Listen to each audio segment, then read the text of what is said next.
Rafah کے اندر اسرائیل کیا ظلم کر رہا ہے، بے گناہ نہتے فلسطینیوں کی نسل کشی کی جا رہی ہے، اور اصل حقائق کیا ہیں جو کہ انٹرنیشنل میڈیا آپ کو نہیں دکھا رہا، اور یہ کہ مزید اگر تم نے یہی ظلم جاری رکھا تو پوری دنیا تمہارے خلاف ایک ہو کر اکٹھا ہو جائے گی۔ ہالی ووڈ سیلیبریٹیز دعا لپا، لیوس ہیملٹن، گیگی اور بیلا حدید نے اس کو شیئر کیا۔ حالانکہ امریکہ اسرائیل کا سب سے بڑا اتحادی ہے، اور امریکہ نے رفح پر اس حملے کے بعد یہ جسٹیفیکیشن دی ہے کہ رفح پر حملہ کر کے اسرائیل نے کوئی ریڈ لائن کو کراس نہیں کیا۔ وہ امریکہ ہی ہے جو کہ اس حملے کے لیے 66% تک ہتھیار اسرائیل کو فراہم کرتا ہے، جس کے بعد دوسرے نمبر پر جرمنی اور تیسرے پر اٹلی کا نمبر ہے۔ اس کے علاوہ انڈین بالی ووڈ ایکٹرز جو کہ اب تک اس مسئلے پر خاموش تھے، انہوں نے بھی اس تصویر کو شیئر کیا جو کہ کافی حیران کن تھا۔ السلام علیکم دوستو، غزہ کے بعد اسرائیل کا رفح پر بھی مظالم کا سلسلہ جاری ہے۔ رفح پر بغیر کسی وجہ کے جہاں فلسطین کے عام لوگ پناہ لیے ہوئے ہیں، اسرائیل نے اچانک ایئر اسٹرائک کا سلسلہ شروع کر دیا، جس سے حالات انتہائی خراب ہو چکے ہیں۔ دوستو، ابھی اس وقت نو کیا ہے، اس وقت پوری صورتحال کیا ہے، وہاں پہ کیا ہو رہا ہے، ہم جانیں گے پوری صورتحال ہنسی ٹی وی سے۔ آئیے پہلے جانتے ہیں پوری صورتحال، اس کے بعد پھر مزید بات کریں گے۔ سوشل میڈیا پر ایک اے آئی جنریٹڈ امیج جس پر لکھا ہے آل آئیز آن رفح، یعنی رفح کے اندر جو کچھ بھی ہو رہا ہے ہم سب کچھ دیکھ رہے ہیں، بہت زیادہ وائرل ہو گیا ہے، جس کے بیک گراؤنڈ کے اندر ایک سرائی علاقے کے اندر ٹینٹ لگے ہیں جس میں رفح کے ریفیوجی پناہ لیے ہوئے ہیں، کیونکہ اسرائیل نے اس علاقے کو خود ریفیوجیز کے لیے سیف ڈکلیئر کیا تھا جہاں پر کوئی حملہ نہیں کیا جائے گا، اور یہ پوسٹ راتوں رات انسٹاگرام پر اتنا زیادہ وائرل ہو گیا کہ کسی نے سوچا بھی نہیں تھا۔ 47 ملین ٹائمز اس کو انسٹاگرام پر شیئر کیا گیا۔ اس ایک پوسٹ نے پوری دنیا کے اندر اتنا امپیکٹ کریٹ کیا، اسرائیلی حکومت پر اتنا پریشر بنایا کہ مجبور ہو کر انہیں بھی ایک جوابی تصویر اسے کاؤنٹر کرنے کے لیے بنانا پڑی، جس پر لکھا تھا کہ اکتوبر 7 کے وقت، یعنی جب حماس نے اسرائیل پر حملہ کیا تھا، تب تم لوگوں کی آنکھیں کہاں تھی جب ہمارے 1200 کے قریب شہری مارے گئے اور 250 کے قریب لوگوں کو حماس نے قیدی بنا لیا۔ اسرائیلی فوج نے 6 مہینے پہلے حماس سے بدلہ لینے کے بہانے جس قدر بے دردی سے فلسطینیوں کا قتل عام شروع کیا ہے، اس کے اندر تقریباً 40,000 کے قریب بے گناہ لوگ اپنی جان دے چکے ہیں، جن کے اندر زیادہ تر بچے، عورتیں اور ایسے نوجوان شامل ہیں جن کا اس جنگ سے کوئی لینا دینا ہی نہیں تھا۔ اسرائیل کے اس حملے کا آغاز نارتھ غزہ سے ہوا، جس کے بعد یہاں کی آبادی نے غزہ سٹی کا رخ کیا، اور جب یہاں پر بھی اسرائیل نے اٹیک کیا تو یہ لوگ اپنی جان بچا کر دیر البلا کے اندر پہنچ گئے۔ جب یہاں پر بھی اٹیک ہوا تو یہ لوگ خان یونس چلے گئے، اور آخر میں یہ سب لوگ ریفیوجی کے طور پر رفح کے قریب ڈسٹرکٹ جبیالہ میں آ کر رہنے پر مجبور ہو گئے۔ اس پر بھی اسرائیل نے حملہ کر دیا۔ اس وقت پورے غزہ کے اندر 8 کے قریب ریفیوجی کیمپ موجود ہیں، جن کے اندر آپ میپ پر دیکھ سکتے ہیں کہ لوگوں کی کتنی زیادہ تعداد موجود ہے۔ سب سے زیادہ تقریباً 1 لاکھ کے قریب ریفیوجیز جبیالہ اور رفح کے علاقے کے اندر موجود ہیں، اور اب کی بار یہ حملہ رفح کے ریفیوجی کیمپ کے اندر ہوا ہے۔ غزہ کی پٹی کے اس 40 کلومیٹر کے علاقے کے اندر تقریباً 15 لاکھ کے قریب پاپولیشن موجود ہے، جو کہ ایک جیل جیسی جگہ کے اندر قید ہے، جہاں ان کے ایک طرف میڈیٹرین سی موجود ہے تو دو طرف سے اسرائیلی ٹینکوں نے ان کو گھیر رکھا ہے، جیسا کہ آپ میپ میں دیکھ سکتے ہیں۔ اور ساؤتھ سائڈ پر رفح کے ساتھ مصر کا بارڈر موجود ہے، جسے اس نے مکمل طور پر سیل کر رکھا ہے۔ یہ ریڈ نشان ان تمام حملوں کو دکھا رہے ہیں جو کہ اب تک اسرائیل غزہ کی پٹی کے اندر کر چکا ہے۔ رفح میں جہاں پر عام نہتے معصوم لوگ پناہ لیے ہوئے تھے جن کا اس جنگ سے کوئی تعلق ہی نہیں تھا، وہاں پر بنا کسی وارننگ کے اچانک سے ایئر اسٹرائک کر دی گئی، جس کی وجہ سے ان کیمپوں میں آگ لگ گئی اور 200 کے قریب لوگ مارے گئے، جبکہ کئی 100 کے قریب لوگ زخمی ہو گئے۔ 200 کے قریب بے گناہ لوگوں کی جان لینے کے بعد اور کئی 100 کو زخمی کرنے کے بعد اسرائیلی وزیر اعظم کا اس پر یہ موقف تھا کہ ہمارا ایسا کوئی ارادہ نہیں تھا، یہ دراصل ہماری ایک ٹیکنیکل غلطی تھی، اور ہم اس حملے کی تحقیقات کر رہے ہیں کیونکہ ہماری اطلاعات کے مطابق ان میں سے ایک کیمپ کے اندر بارودی سامان موجود تھا جنہیں ہمیں ختم کرنا تھا، اور دوسرا یہ کہ جب تک حماس ہمارے قیدیوں کو رہا نہیں کر دیتا ہم نہ تو یہ حملے بند کریں گے اور نہ ہی کوئی جنگ بندی کریں گے۔ ممکن ہے کہ پورا 2024 ہی اسی جنگ کے اندر گزر جائے۔ اپنے اسی ظلم اور بربریت کی وجہ سے اسرائیل مسلسل پوری دنیا کے اندر اپنی حمایت کھو چکا ہے، اور وہ سفارتی طور پر بھی آئسولیٹ ہو رہا ہے۔ 28 مئی کو 3 انتہائی اہم ملکوں یعنی اسپین، آئرلینڈ اور ناروے نے فلسطین کو ایک الگ ریاست کے طور پر تسلیم کرنے کا اعلان کر دیا۔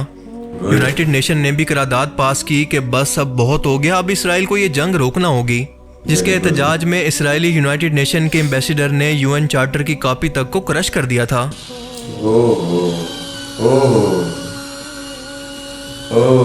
You are shredding the UN Charter with your own hands. اندازہ لگائیں کہ یہ لوگ نفرت کے اندر کس حد تک بھرے ہوئے ہیں۔ ساؤتھ افریقہ جو کہ ایک نان مسلم ملک ہے، اس نے عالمی عدالت کے اندر اسرائیل کے ظلم کے بعد اس پر وار کرمنل ہونے کا کیس کر دیا اور کروڑوں ڈالر لگا کر یہ مقدمہ عالمی عدالت میں جیت بھی لیا۔ انٹرنیشنل کورٹ آف جسٹس نے نیتن یاہو کو وار کرمنل قرار دے کر اس کے اریسٹ وارنٹ بھی جاری کر دیے ہیں۔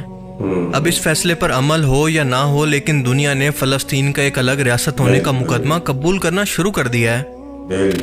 اب اس کی وجہ یہ نہیں ہے کہ راتوں رات ان بے حس حکمرانوں کی غیرت جاگ گئی ہے یا پھر انہیں اپنی غلطی کا احساس ہو گیا ہے، بلکہ ان کی عوام نے ان کا جینا حرام کر دیا ہے۔ اسرائیل کے حمایت یافتہ ہر ایک ملک اور شہر کے اندر لگاتار فلسطین کے حق اور اسرائیل کے خلاف مظاہرے ہو رہے ہیں، اور اسی وجہ سے یورپی اور مغرب ملک کی حکومتیں پریشان ہیں اور یہ فیصلہ کرنے پر مجبور ہو گئی ہیں، کیونکہ جمہوریت کے اندر اصل طاقت عوام ہی ہوا کرتے ہیں۔ امریکہ جیسے اتحادیوں نے بھی رفح پر حملے کے اندر اسرائیل کی مدد کرنے سے انکار کر دیا، اور لندن کے اندر تو حال ہی میں کچھ دن پہلے ہنگاموں کی وجہ سے تقریباً 3 پولیس والے زخمی ہو گئے اور 40 مظاہرین کو اریسٹ کیا جا چکا ہے۔ یہ خبر صرف 3 دن پہلے کی ہے۔ 500 کے قریب لوگ اس مظاہرے کے اندر شریک تھے، جبکہ فرانس، جرمنی، کینیڈا اور آسٹریلیا کے اندر بھی بالکل یہی صورتحال ہے۔ یہ وہ ملک ہیں جو کہ اسرائیل کو غزہ پر حملہ کرنے کے لیے آرمز اور ملٹری سپورٹ فراہم کرتے ہیں۔ عالمی طور پر آئسولیٹ ہونے کے بعد جب رفح کے عام شہریوں پر جو کہ ٹینٹوں کے نیچے جان بچا کر خود کو اور اپنے بچوں کو بچائے ہوئے تھے، ان پر حملہ کیا گیا، اچانک سے ان پر ایئر سٹرائک کی گئی، تو جو انٹرنیشنل سیلیبریٹیز کبھی اسرائیل کو اس جنگ کے اندر سپورٹ کیا کرتی تھی، انہوں نے بھی اسرائیل کے خلاف اس پوسٹ کو اتنا شیئر کرنا شروع کر دیا کہ دیکھتے ہی دیکھتے یہ جنگل کی آگ کی طرح پوری دنیا کے اندر پھیل گئی۔ ان سیلیبریٹیز کے اس پوسٹ کو شیئر کرنے کی وجہ سے اس کو اتنی ریچ ملی کہ عام لوگوں کو بھی پتہ چل گیا کہ رفح کے اندر اسرائیل کیا ظلم کر رہا ہے، بے گناہ نہتے فلسطینیوں کی نسل کشی کی جا رہی ہے، اور اصل حقائق کیا ہیں جو کہ انٹرنیشنل میڈیا آپ کو نہیں دکھا رہا، اور یہ کہ مزید اگر تم نے یہی ظلم جاری رکھا تو پوری دنیا تمہارے خلاف ایک ہو کر اکٹھا ہو جائے گی۔ ہالی ووڈ سیلیبریٹیز دوا لپا، لیوس ہیملٹن، گیگی اور بیلا حدید نے اس کو شیئر کیا۔ حالانکہ امریکہ اسرائیل کا سب سے بڑا اتحادی ہے، اور امریکہ نے رفح پر اس حملے کے بعد یہ جسٹیفیکیشن دی ہے کہ رفح پر حملہ کر کے اسرائیل نے کوئی ریڈ لائن کو کراس نہیں کیا۔ وہ امریکہ ہی ہے جو کہ اس حملے کے لیے 66% تک ہتھیار اسرائیل کو فراہم کرتا ہے، جس کے بعد دوسرے نمبر پر جرمنی اور تیسرے پر اٹلی کا نمبر ہے۔ اس کے علاوہ انڈین بالی ووڈ ایکٹرز جو کہ اب تک اس مسئلے پر خاموش تھے، انہوں نے بھی اس تصویر کو شیئر کیا جو کہ کافی حیران کن تھا، کیونکہ بھارتی ریاست اس معاملے پر حماس کے حملے کو اسرائیل پر ٹیررسٹ اٹیک مانتی ہے، لیکن ساتھ ساتھ اس کے 2 اسٹیٹ سلوشن کی بھی حامی ہے۔ یعنی ان سیلیبریٹیز نے اپنی اسٹیٹ کے موقف پر بھی اعتراض کیا، جو کہ کافی جرأت کی بات ہے۔ یہی وہ پریشر ہے جو کہ اب اسرائیل کے لیے برداشت کرنا انتہائی مشکل ہو گیا ہے، کیونکہ یہ ایک تصویر ان کے اعصاب پر سوار ہو گئی ہے۔ اسی لیے میں آپ سے کہتا ہوں کہ آپ کی جتنی بھی حیثیت ہو، آپ سوشل میڈیا پر اس کے متعلق آواز اٹھائیں، کیونکہ ایک ایک آواز مل کر پوری دنیا کے اندر انقلاب لا کر ان کی سوچ کو بدل سکتی ہے۔ ایسے لوگوں کے دماغ کو بھی بدلا جا سکتا ہے جن کو ان کے بکاؤ میڈیا نے ہپنوٹائز کیا ہوا ہے۔ جو احتجاج کر سکتا ہے وہ فزیکلی جا کر احتجاج کرے، اگر حیثیت ہو تو مالی طور پر مدد کرے، بائیک آؤٹ کر سکتا ہے تو اسرائیلی پروڈکٹس کا بائیک آؤٹ کریں، لیکن پاکستان کے اندر مجھے ایسا ہوتا نظر نہیں آ رہا۔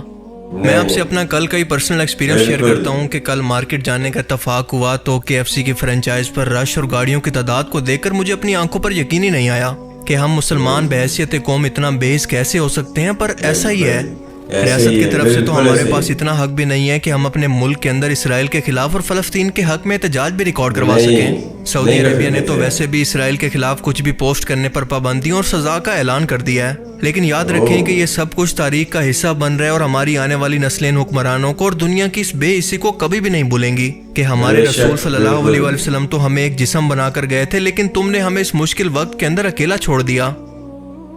اب تک کی اطلاعات کے مطابق 30,000 کے قریب ریفوجیز رفح سے اس حملے کے بعد دوبارہ حملے کے خوف سے ایک بار پھر سے محفوظ پناہ گاہ کی تلاش کے اندر کہیں پر نکل گئے ہیں، جن کا مستقبل کیا ہونے والا ہے یہ تو آنے والا وقت ہی بتائے گا۔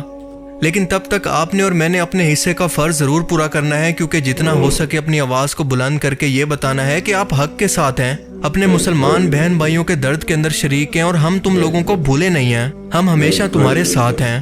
اللہ تعالیٰ ہمیں سمجھنے کی اور نیک عمل کرنے کی توفیق عطا فرمائے، آمین آمین۔ تو دوستو یہ تھی پوری صورتحال۔ دوستو رفح کے معصوم اور بے گناہ عام لوگوں پر بمباری اسرائیل کے جرائم میں مزید اضافہ کر رہا ہے، اور کوئی اس کو روکنے اور ٹوکنے والا نہیں ہے۔ جیسا کہ ویڈیو میں بتایا گیا کہ آل آئیز آن رفح، سب کی نظریں رفح پر ہیں، مگر اسرائیل نے سب کی نظروں میں دھول جھونک کر رفح پر حملے بے تحاشا جاری رکھے ہوئے ہیں اور ان مظالم کا سلسلہ ابھی تک جاری ہے۔ تو دوستو یہ تھی صورتحال، اور دوستو باقی تفصیلات آپ ویڈیو میں دیکھ ہی چکے ہیں۔ انشاءاللہ پھر ایک نئی ریئیکشن ویڈیو کے ساتھ حاضر ہوں گا، جب تک کے لیے اجازت دیجیے۔ اللہ حافظ۔